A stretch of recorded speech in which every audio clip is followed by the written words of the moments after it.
fellow mourners. I was not to make a tribute today, but I've decided to stand up and fill the void. My name's Francis Odawa.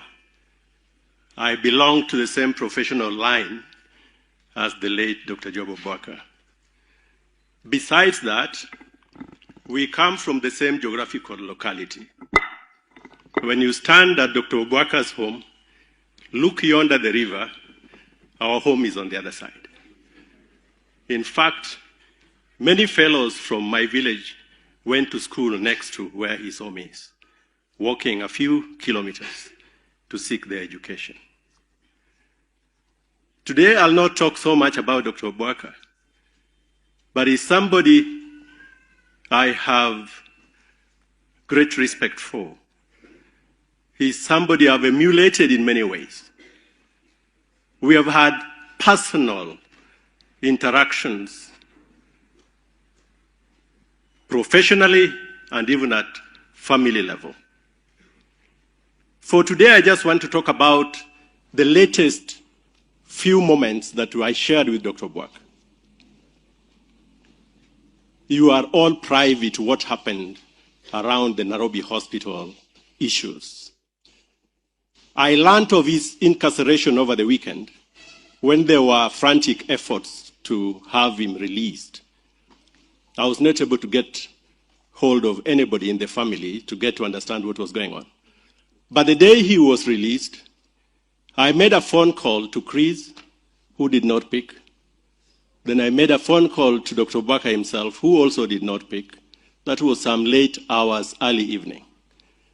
But shortly after midnight, when I was on my dinner table, I usually have my midnight ugali due to the nature of my work. He called me back, and we exchanged niceties, talked about many things, and I was convinced this was mistaken identity. My parting words to him were, somebody owes you an apology. Thereafter, we interacted on many occasions. Of course, many a times I even covered him for his patients. But the week he died on Wednesday, prior to his death on Friday, at about 1:30 p.m., I and him met at one of the hospitals where we admitted. We had gone to review our patients. And as usual, he called me Jadaot. Jadaot means a son of the house.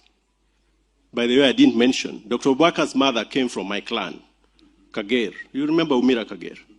That's where his mother came from. So he called me Jadaot, and we embraced as usual. We hugged. And then I again reminded him that somebody owed him an apology. That Wednesday, prior to his death on Friday. He went, sat down, wrote his clinical notes on a desk adjacent to the sister's desk, as I stood on the sister's desk doing my notes. And so come Friday, this was a shocker to me, because his cardiologist, Dr. Martin Onyoike, was taking care of some of my patients. One had presented at the Nairobi Hospital casualty with chest issues, which I didn't think were in my line, and I asked him on board. And I forgot about the patient.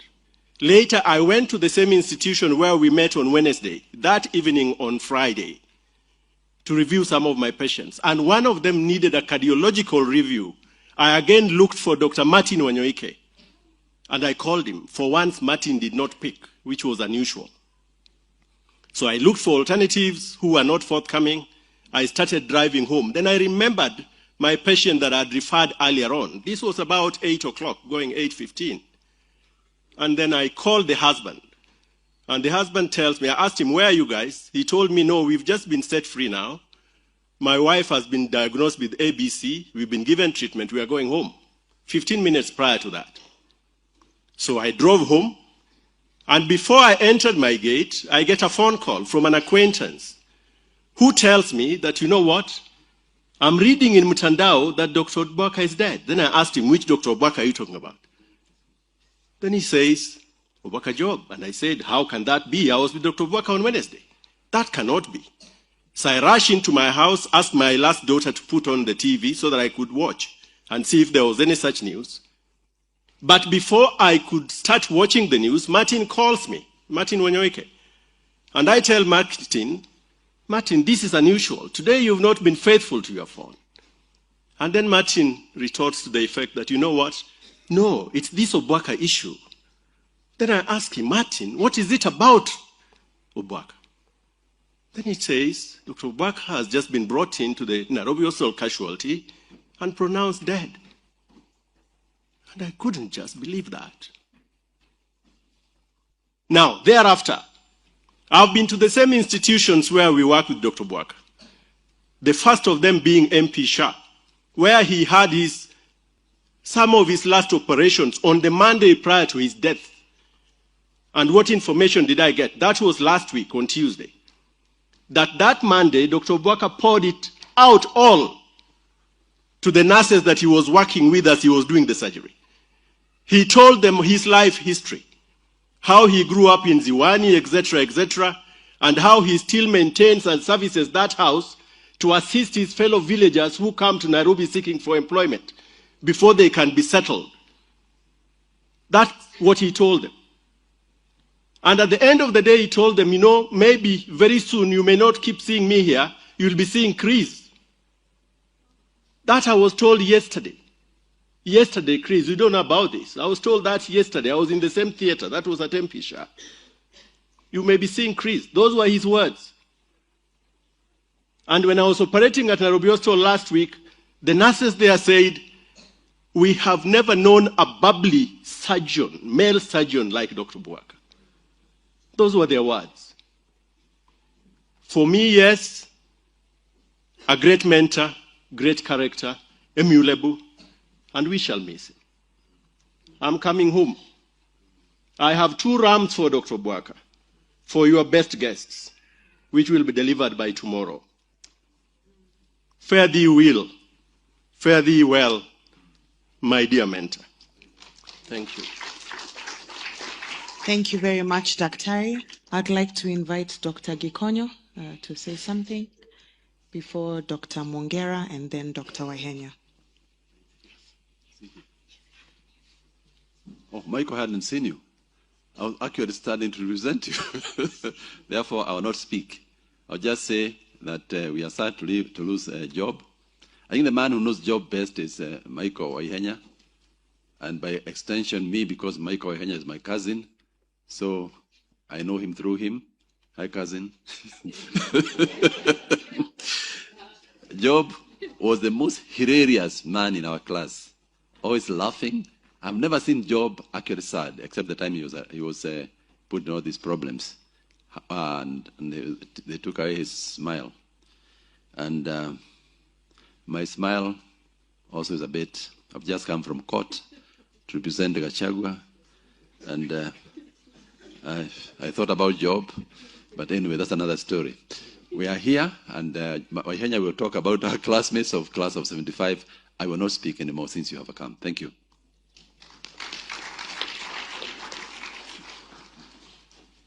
Sorry, I should have introduced the class of 76, Dr. Mongera, who is my good friend and a good golfer, not like me. Welcome, Mongera. Thank you very much, Dan. Dan was in the same class with my friend Job Obwaka. My name is Dr. Frank Mogera. I'm a physician and nephrologist. Nephrologist means kidney stuff. But I stand here because of a friend I knew 58 years ago. 5'8" at Alliance High School. You'll allow me, I will first of all read something that we have written down because Job Obwaka represented a team of doctors who have been involved in a good fight, in a clean fight, to save that institution. I'm sure everybody here knows about that. I don't need to go that. But Job Lukuru Obwaka was our general. Excuse me. Family, colleagues, mourners, I greet you in the name of grief and in the name of love.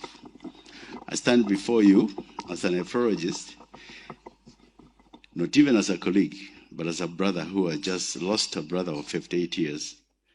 There's an old African saying, when an elder dies, a library burns to the ground. Today, our library is scattered to the winds. Job Obwaka was an entire archive of our generation's hopes, our medicine's history, and our nation's conscience. From Alliance to Nairobi. I first met Job in our boyhood at Alliance High School, barefoot in dreams, but giant in ambition. From those corridors, we walked together into the medical school of the University of Nairobi, into the wars and in time, into the Nairobi hospital itself, 58 years of shared road. Giver of life. Dr. Job Obwaka was one of the Kenya's most celebrated gynecologists and obstetricians, as we have heard. In Kisii, as a district medical officer of health, he was a father to a community.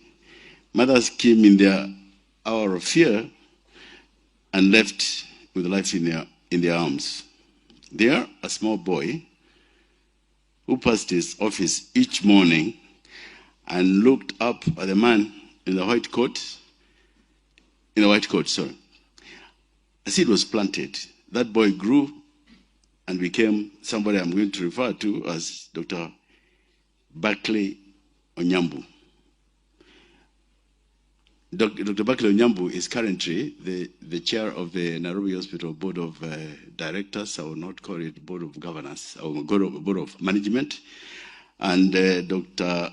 Barclay Onyambu, the relationship with Dr. Obwaka dates that far. When he was a young boy walking on his bare feet to school, he looked upon our colleague, and later on they became colleagues in the same department.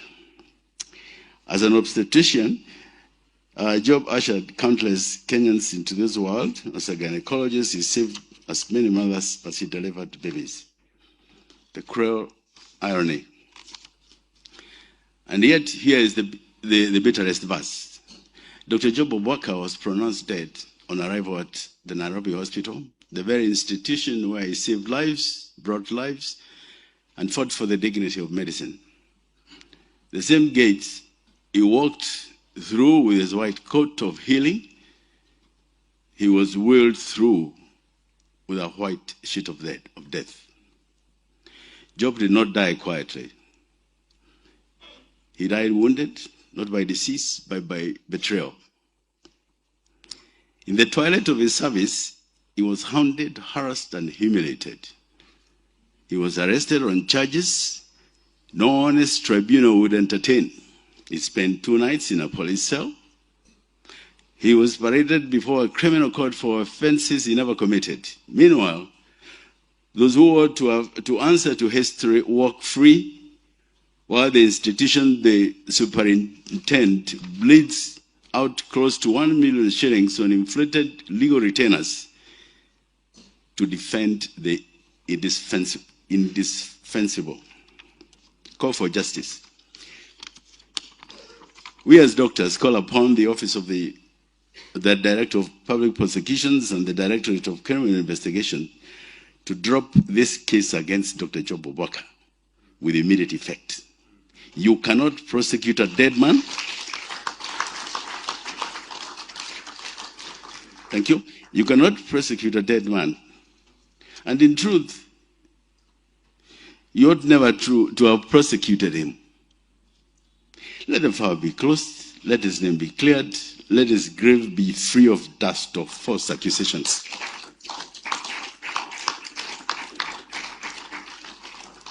His last great battle. Even as he fought to clear his name, Job led courageously, tirelessly, a team of doctors and members of the Kenya Hospital Association to save the Nairobi Hospital from collapse. I wonder if some of those colleagues of ours are in the audience today. Please, if you can do me a favor and stand for people to see you, because Job led an army. Please do stand.